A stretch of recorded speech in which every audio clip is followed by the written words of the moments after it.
अब मैं गुजारिश कर रहा हूं किसान सभा के अखिल भारतीय अध्यक्ष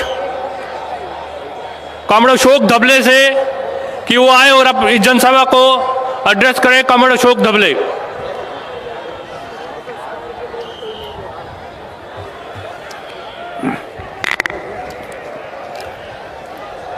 कॉमरेड अध्यक्ष मंडल,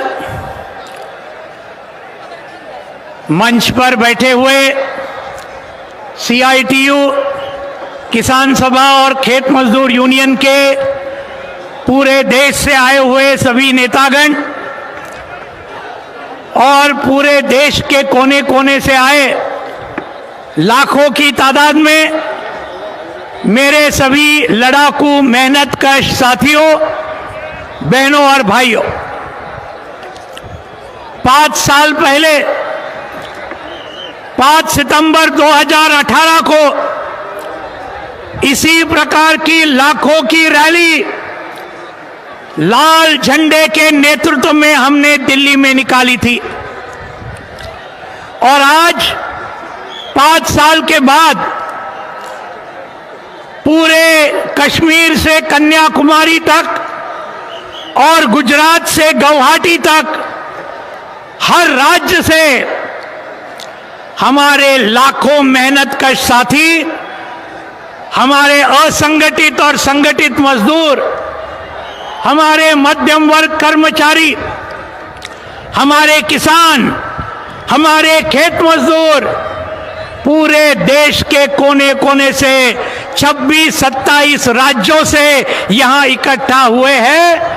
अखिल भारतीय किसान सभा की ओर से आप सभी लड़ाकू साथियों का मैं स्वागत करता हूं और आप सभी को क्रांतिकारी अभिवादन और लाल सलाम शुरुआत में करना चाहता हूं। साथियों, पिछले 9 सालों से देश पर राज करती हुई ये जो मोदी शाह अदानी अंबानी की सरकार, जिसका नाम आज हो गया है पूरे देश में मोदानी सरकार, ये भाजपा और RSS की सरकार मुट्ठी भर बड़े बड़े देशी विदेशी कॉरपोरेट्स को पूरी तरीके से बढ़ावा दे रही है और करोड़ों की तादाद में जो हम मेहनतकश लोग हैं पूरे देश के, उनका सत्यानाश करने पर यह तुली हुई है। अभी का जो बजट इन्होंने पेश किया, इससे तो साफ हुआ ये सरकार किसके पक्ष में काम कर रही है। आज हमारी मांगे, हमारे बाकी सभी वक्ता उसके ऊपर ज्यादा विस्तार से बोलेंगे, लेकिन MSP वाला मामला, सभी फसलों के दाम आज गिर रहे हैं, चाहे प्याज हो, चाहे कपास हो, चाहे सोयाबीन हो, चाहे अरहर हो, चाहे गन्ना हो, सभी के दाम लगातार गिर रहे हैं और उसके लिए ये मोदानी सरकार कुछ नहीं कर रही। हमारी मांग है लागत खर्चे का 1.5 गुना दाम हर किसान के हर फसल को मिलना चाहिए। इसलिए हम आज यहां लाल झंडे लेकर इकट्ठा हुए हैं। सभी जो गरीब किसान है, मंझले किसान है, खेत मजदूर है, इनका कर्जा पूरी तरीके से माफ होना चाहिए। अगर कॉरपोरेट का 11 लाख करोड़ का कर्जा ये मोदानी सरकार माफ करती है, तो करोड़ों किसान और खेत मजदूरों का कर्जा क्यों नहीं माफ करती? ये हमारा सवाल पूरे देश के गांव-गांव तक हमको लेके जाना होगा। जमीन का सवाल है, जमीन के हक और अधिकार का सवाल है और ये वनाधिकार कानून हमारे आदिवासी किसान पूरे देश में लड़ रहे हैं उसके लिए कि हमारे नाम पर जमीन हो। ये करने को तैयार नहीं उल्टा ये मोदानी सरकार ने फॉरेस्ट कंजर्वेशन एक्ट में ऐसे बदलाव लाए कि जिसके चलते आज हमारे आदिवासी किसानों को जमीन कभी नहीं मिल पाएगी। हमारे खेत मजदूरों के लिए मनरेगा का सवाल, गला घोटने का काम ये लोग कर रहे हैं मनरेगा का, और इसके लिए हम चाहते हैं उसका विस्तार। 100 दिन के बदले में 200 दिन उसको मिले रोजगार, 200 रुपए के बदले में 600 रुपया उसको वेतन मिले न्यूनतम, और इसका विस्तार हो, शहरी इलाके में भी ये योजना शुरू की जाए। लेकिन ये कुछ नहीं करने को तैयार है। अभी भी दिल्ली में नरेगा संघर्ष मोर्चा 40 दिन से यहां पर इन्होंने धरना लगाया। 100 दिन के लिए यह संघर्ष जारी रहेगा। हमारे मजदूरों के लिए 26,000 रुपया हर माह न्यूनतम वेतन मिलना चाहिए। 10,000 रुपया सभी मेहनत कशों को पेंशन मिलना चाहिए। ये सब हमारी मांगे हैं मजदूर, किसान और खेत मजदूरों की। इसके लिए हम लड़ रहे। लेकिन साथियों, इन सब मांगों से भी 3 करना बंद करो, और इसके लिए हम लगातार लड़ेंगे। उसके ज्यादा 1000 Indians were killed by General Dyer and the British government in the Jallianwala Bagh massacre at Amritsar. What had Mahatma Gandhi said? He had said, this satanic British government cannot be mended, it has to be ended. That is what Mahatma Gandhi had said 104 years ago.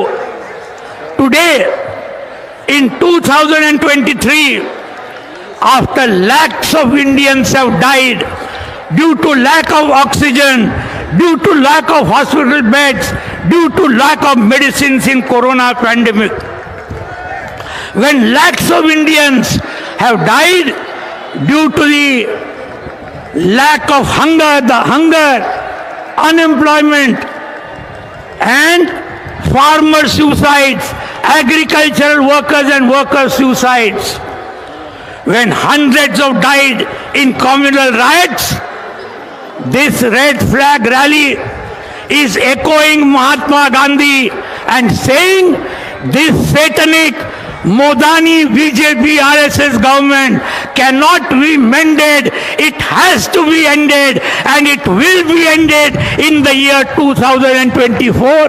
There is no doubt about it. साथियों, ये सरकार 75 साल के आजादी की इस देश को मिली हुई सबसे जनविरोधी, सबसे कॉरपोरेट परस्त, सबसे सांप्रदायिक, सबसे मनुवादी और सबसे तानाशाही सरकार रही है। इसमें कोई दो राय नहीं। 1919 में जालियनवाला बाग का हत्याकांड जब हुआ था, 1000 से ज्यादा भारतीय लोगों को ब्रिटिश के जनरल डायर ने गोली मारकर हत्या कर दी थी। तभी महात्मा गांधी जी ने कहा था, क्या कहा था? ये जो शैतानी ब्रिटिश सरकार है, इसमें सुधार नहीं किया जा सकता, इसको समाप्त ही करना चाहिए। ये महात्मा गांधी जी ने 104 साल पहले कहा था। आज 2023 में ये कोरोना के वजह से, ऑक्सीजन न मिलने से, हॉस्पिटल का बेड न मिलने से लाखों हमारे भारतीय लोग जब मर गए, ये आज के भूख के वजह से, किसानों की आत्महत्या की वजह से लाखों लोग जब मर गए, तब आज हमारी ये लाल झंडे की रैली यही ऐलान करती है जो महात्मा गांधी जी ने 104 साल पहले किया था। हम आज ये कहते हैं, ये बीजेपी आरएसएस की शैतानी ये बीजेपी आरएसएस की सरकार, इसको सुधारा नहीं जा सकता, इसको समाप्त ही करना चाहिए। और इसको समाप्त करने का काम पूरे देश में 2024 में हम जरूर करेंगे, इसमें कोई दो राय नहीं हो सकती। साथियों, अंत में कविता के 2 शब्दों से मैं खत्म करूंगा।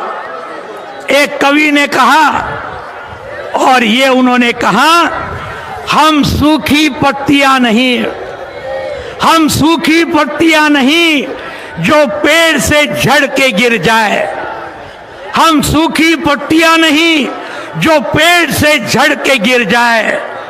आंधियों से कह दो, आंधियों से कह दो अपनी औकात में रहे, आंधियों से कह दो अपनी औकात में रहे। हवाओं का रुख बदलना हमें आता है, हवाओं का रुख बदलना हमें आता है। इस हवाओं का रुख अगले 1 साल में हम लोगों तक जाएंगे, हर गांव में जाएंगे, हर बस्ती में जाएंगे, हर मोहल्ले में जाएंगे, और ये हवा का रुख बदल के ही हम रहेंगे। ये आज हम निर्धार करते हुए यहां से जाए, यही दरख्वास्त करते हुए मेरे चंद शब्द में पूरा करता हूं। धन्यवाद। इनकिलाब जिंदाबाद।